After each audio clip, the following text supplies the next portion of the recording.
இப்போ முன்னாள் முப்படையை சார்ந்தவர்கள் அதிகமா பேசிக்கிட்டு இருக்கிற ஒரு வார்த்தை என்னன்னா, இந்த 8 பே கமிஷன்.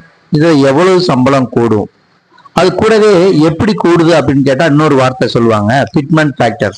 அப்படின்னா என்ன அது? இது என்ன ஃபிட்மென்ட் ஃபேக்டர்? இது எப்படி கால்குலேட் பண்றாங்க?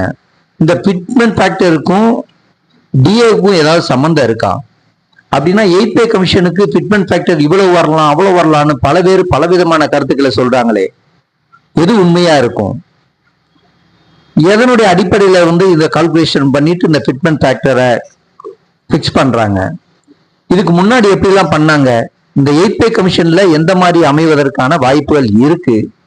இது பேசிக் பேக்கும் இதுக்கு சம்பந்தம் இருக்கா? இப்படின்னு பல சந்தேகங்கள் இருக்கும். இதெல்லாம் சந்தேகமே இல்லாம கிளியரா நீங்க தெரிஞ்சுக்கணும் அப்படின்னா இந்த வீடியோவோட கீழே இருக்க லிங்கை கிளிக் பண்ணி பாருங்க. எப்படி ஃபிட்மென்ட் ஃபேக்டர் அனலைஸ் பண்றாங்க, 8 பே கமிஷனுடைய ஃபிட்மென்ட் ஃபேக்டர் என்னவா இருக்கும் அப்படிங்கிறத தெளிவா புரிஞ்சுக்கலாம். நன்றி, வணக்கம், ஜெய்.